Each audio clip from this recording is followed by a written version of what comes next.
Hello मेरे political science achievers, कैसे हैं आप सभी। आई होप दोस्तों आप बहुत अच्छे होंगे और बहुत मन लगाकर अपनी तैयारी कर रहे होंगे।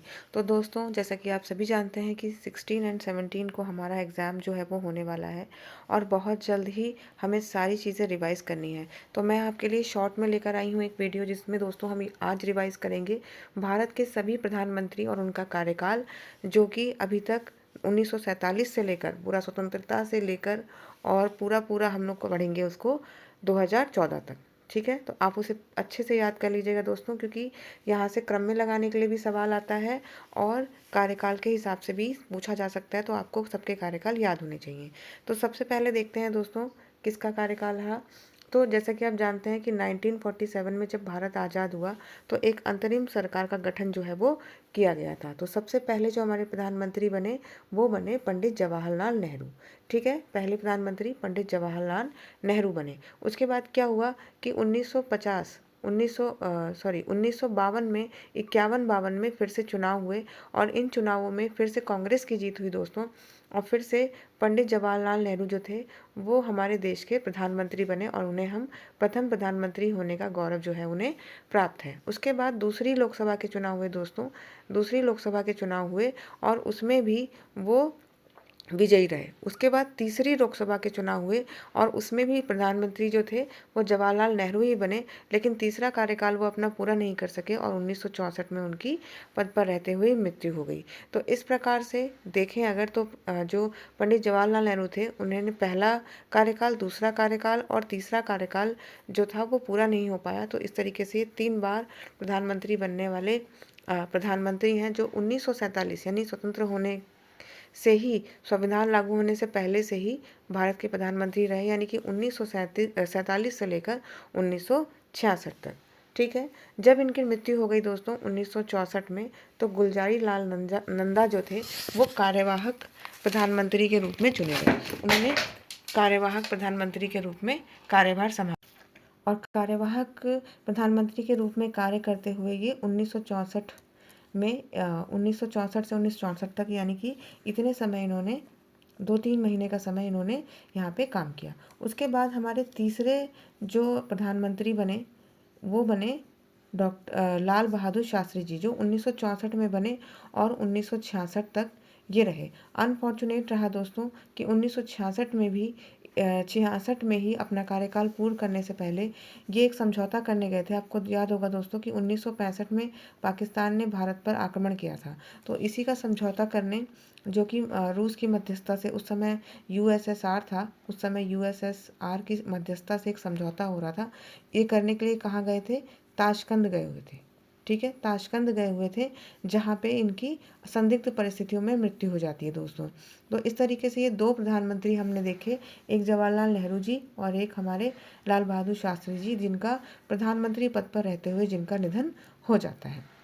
ठीक है दोस्तों, तो इस बार भी क्या होता है कि गुलजारी लाल नंदा फिर से जो है वो कार्यवाहक पीएम जो है फिर से बनते हैं और 1966 में ये कार्य करते हैं। उसके बाद पहली बार दोस्तों इंदिरा गांधी जी की सरकार बनती है और ये 1966 से लेकर 1977 तक रहती हैं, यानी कि ये पूरे 2 टर्म अपने क्या करती हैं, कंप्लीट करती हैं। और ये कौन सी लोकसभा होती है दोस्तों? ये होती है 4th लोकसभा और 5th लोकसभा। ठीक है, चौथी और 5वीं लोकसभा में इंदिरा गांधी जो होती हैं 1966 से लेकर 1977 तक अपने 2 कार्यकाल को पूरा करती हैं। इसके बाद दोस्तों अगला एक बदलाव आता है, पहली गैर कांग्रेसी सरकार बनती है। ठीक है, पहली गैर कांग्रेसी सरकार बनती है और ये होती है छठी लोकसभा होती है और पहली गैर कांग्रेसी सरकार जो है वो होती है। और ये कब बनती है? तो ये बनती है 1977 में। ठीक है, 1977 में। मैं पेन चेंज कर लेती हूँ दोस्तों, शायद इस पेन से ज़्यादा, हाँ इस पेन से ज़्यादा अच्छे से दिखाई दे रहा है।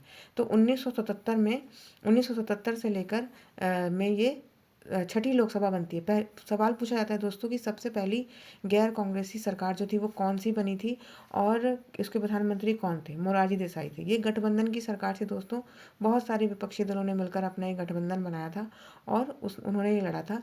लेकिन अनफॉर्चुनेटली क्या हुआ कि इनकी सरकार मतलब 2.5 साल ही ये इन्होंने काम किया, मोरारजी देसाई ने। लगभग 2 वर्ष, ढाई भी नहीं बल्कि 2 ही वर्ष इन्होंने काम किया और फिर उनमें लड़ाई होने लगी आप दलों में आपस में कि कौन प्रधानमंत्री बनेगा। और उसी लोकसभा में, यानी कि 6वीं लोकसभा की हम यहाँ पे बात करते हैं, दूसरे प्रधानमंत्री बाकी समय के लिए कौन बनते हैं? चौधरी चरण सिंह बनते हैं। ये बनते हैं 1979 से लेकर 1980 तक के लिए।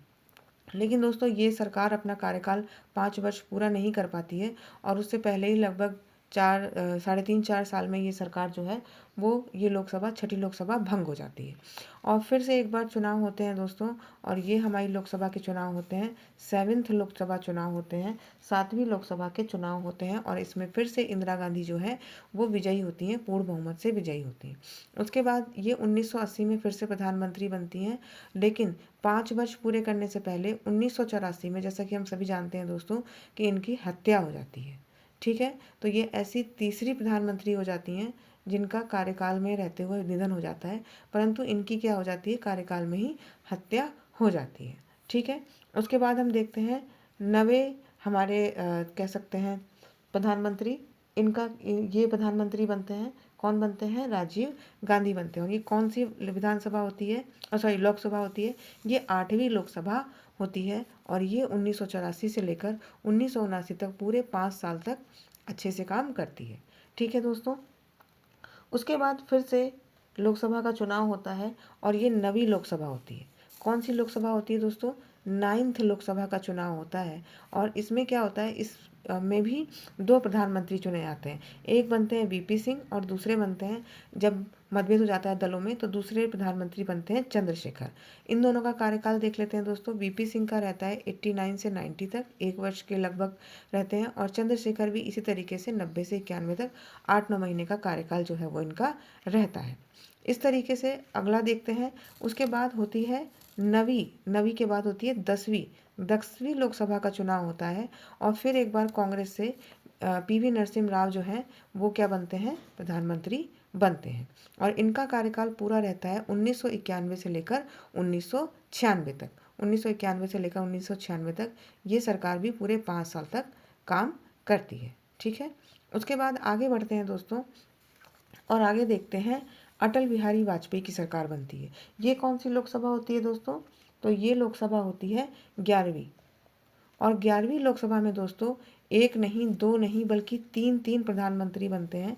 इस समय भी क्या होता है दोस्तों? किसी भी दल को स्पष्ट बहुमत नहीं मिला होता है। ये पहली बार ऐसा मौका होता है दोस्तों कि जब किसी भी दल को लोकसभा में स्पष्ट बहुमत नहीं मिलता है और ऐसे समय पे गठबंधन की सरकारें बनाई जाती है। एक नई चीज़ भारतीय राजनीति में जन्म लेती है जो कि होती है गठबंधन की सरकार। गठबंधन की सरकारें बननी शुरू होती हैं और जो अटल बिहारी वाजपेयी जी की सरकार थी दोस्तों, ये मात्र 13 दिनों में गिर जाती है दोस्तों। मात्र 13 दिनों में, 13 दिनों में ये सरकार बनाते हैं गठबंधन करके, लेकिन 13 दिनों में ही तमिलनाडु में मुझे याद आ रहा है जहाँ तक, जयललिता की जो पार्टी होती है इनसे समर्थन वापस ले लेती है और इनकी सरकार मात्र 13 दिनों में क्या होती है? गिर जाती है।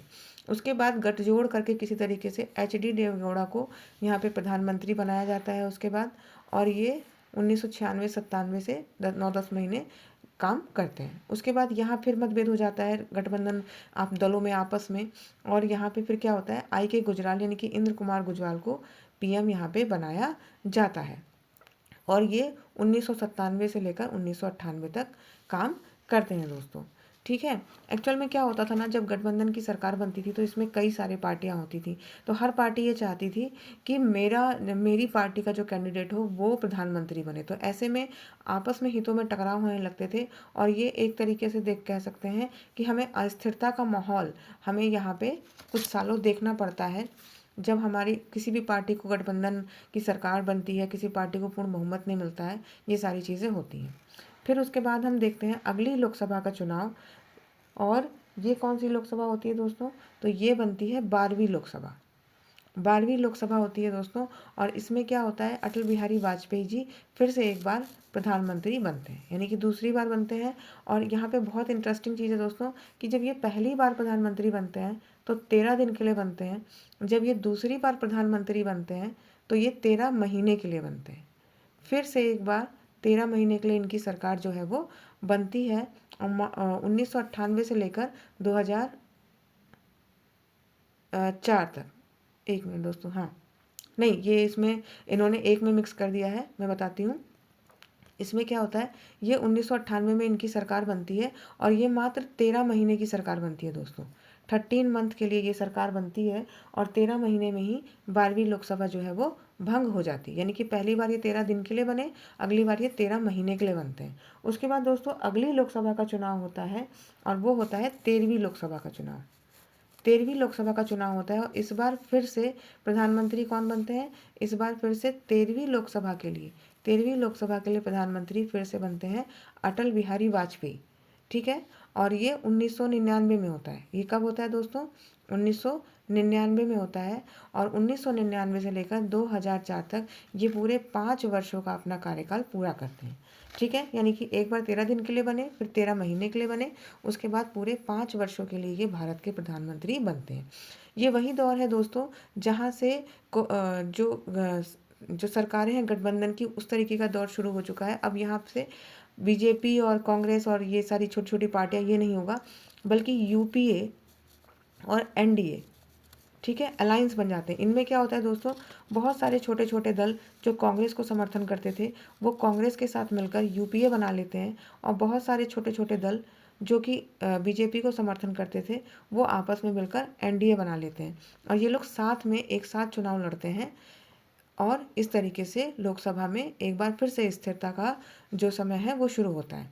उसके बाद दोस्तों हम देखते हैं यहाँ पे कि अगली जो लोकसभा चुनाव होता है, अगला लोकसभा चुनाव होता है 14वां लोकसभा चुनाव, 14th लोकसभा इलेक्शन होते हैं और इसमें फिर से कौन प्रधानमंत्री बनते हैं, फिर से नहीं मतलब पहली बार प्रधानमंत्री बनते हैं डॉक्टर मनमोहन सिंह। ठीक है, ये बनते हैं पहली बार प्रधानमंत्री 2004 में। ठीक है, 2004 में बनते हैं दोस्तों प्रधानमंत्री और उसके बाद ये पूरे 5 वर्षों का कार्यकाल अपना कब पूरा करते हैं और उसके बाद 15वीं लोकसभा के चुनाव में फिर से मनमोहन सिंह को जीत मिलती है और ये फिर से दूसरे अपने सेकंड टर्म के लिए पीएम चुने जाते हैं और 2014 तक, यानी कि 2010 से लेकर 2014 तक पूरे 10 वर्षों तक, यानी कि 2 टर्म ये अपने यहाँ पे क्या करते हैं, पूरे करते हैं भारत के प्रधानमंत्री रहते हुए। ठीक है, अगला देखते हैं दोस्तों, अगला है यहाँ पे अगली लोकसभा जो है हमारी, वो है हमारी 16वीं लोकसभा। ठीक है, 16th लोकसभा हमारी जो होती है चुनाव, उसके चुनाव कब होते हैं दोस्तों, 2014 में इसके चुनाव होते हैं दोस्तों। और जो बीजेपी का समर्थन वाला गठबंधन होता है एनडीए, ठीक है, एनडीए, ठीक है, एनडीए का जो एनडीए जो है उसे चुनावों में सफलता मिलती है और एक बार फिर से हमारे देश में पूर्ण बहुमत की जो सरकार है वो बनती है, पूर्ण बहुमत की सरकार बनती है। और इस तरीके से हम देखते हैं कि यहाँ पे एक जो टर्म है पूरा एनडीए की गवर्नमेंट, नरेंद्र मोदी जी प्रधानमंत्री बनते हैं, इनके नेतृत्व में एक टर्म अपना पूरा करती है। ठीक है, उसके बाद 17वीं लोकसभा का चुनाव होता है दोस्तों।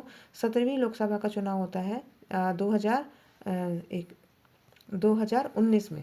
2019 में 17वीं लोकसभा का चुनाव होता है दोस्तों और इसमें फिर से एक बार एनडीए का जो गठबंधन है उसको अच्छी खासी संख्या में वोट मिलते हैं। बीजेपी भी एक बड़ी पार्टी के रूप में उभर के आती है और पूरे देश में हम देखते हैं कि विभिन्न राज्यों में बीजेपी की सरकार जो है वो बनने लगती है और इस तरीके से दूसरा टर्म जो है वो मोदी जी प्रधानमंत्री के रूप में फिर से शपथ ग्रहण करते हैं। उसके बाद तीसरा दोस्तों यानी कि 18वीं लोकसभा का चुनाव हाल ही में पिछले ही साल 2024 में संपन्न होता है दोस्तों और यहाँ पे भी एनडीए की जो गवर्नमेंट है, सॉरी एनडीए की जो पार्टी है उसको सीटें मिलती हैं, बहुत भारी बहुमत से नहीं, लेकिन फिर भी वो सरकार बनाने के आंकड़े को पार कर लेती है और इस तरीके से तीसरे टर्म के लिए प्रधानमंत्री मोदी जी को फिर से तीसरी बार प्रधानमंत्री पद के लिए चुना जाता है। और वर्तमान में दोस्तों, वर्तमान समय में जो ये सरकार है हमारी वो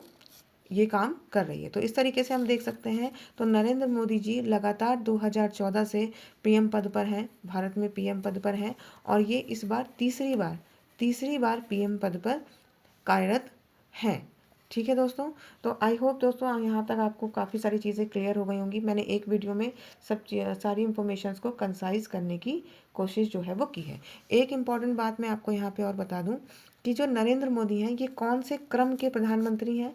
ये कौन से क्रम के प्रधानमंत्री दोस्तों, तो यहाँ पे आप ये 18 नंबर देख के मत सोचिएगा, ये कौन से क्रम के प्रधानमंत्री हैं, ये 14वें क्रम के प्रधानमंत्री हैं। ठीक है, आप अब ये सोचेंगे कि मैम यहाँ तो आपने 18 नंबर डाला हुआ है और ऐसे आप 14 नंबर बता रहे हैं, ऐसा क्यों है। तो ऐसा इसलिए है दोस्तों कि आप यहाँ पे देख सकते हैं कि कई प्रधानमंत्री जो हैं वो कई बार पद पे चुने गए हैं। ठीक है, तो एक ही व्यक्ति को हम कई बार नहीं गिनेंगे दोस्तों। तो इस तरीके से अगर व्यक्ति के रूप में देखें, अगर आप प्रधानमंत्री पद के रूप में देखेंगे तो 18वें व्यक्ति हैं वो 18वीं बार जो है चुने हुए हैं। 18 भी नहीं, अब तो 20वीं बार वो चुने गए हैं। ठीक है, लेकिन अगर हम एक व्यक्ति के रूप में उनको देखें तो वो प्रधानमंत्री पद पे चुने जाने वाले कौन से व्यक्ति हैं, 14th नंबर के व्यक्ति हैं, 14th हमारे पीएम हैं। ठीक है दोस्तों, चलिए आई होप दोस्तों कि आपको यहाँ तक सारी चीज़ें क्लियर हुई होंगी और एक ही वीडियो में आपको सारी चीज़ें कंसाइज वे में मिली होंगी दोस्तों। मैंने अलग अलग जगह से ये देखकर अब नोट्स बनाए थे, सारी चीज़ों को कंपाइल किया था। इस तरीके से पढ़ने से दो फायदे होंगे दोस्तों। जैसे कि अगर आपसे कोई पूछ लिया जाए, जैसे कि अगर एक सवाल मुझसे पूछ लिया गया था कि 42वां संविधान संशोधन किसके समय में हुआ था, तो मुझे याद नहीं था, लेकिन मैंने देखा था चूँकि ये 1976 में हुआ था, तो मुझे कार्यकाल याद था इंदिरा गांधी जी का। तो मैंने अंदाज़ा लगा लिया था कि उस समय इंदिरा गांधी जी का ही कार्यकाल रहा होगा। ठीक है, इस तरीके से अगर आप पढ़ेंगे दोस्तों तो आपको कुछ जो चीज़ें आपने नहीं भी पढ़ी हैं उनको भी आपको कवर करने में मदद मिलेगी। तो चलिए दोस्तों, आई होप कि आपको सारी चीज़ें समझ में आई होंगी और ये वीडियो आपके लिए हेल्पफुल होगा। मैं मिलती हूँ आपसे दोस्तों अगले वीडियो में अगली इन्फॉर्मेशन के साथ। तब तक नमस्कार दोस्तों।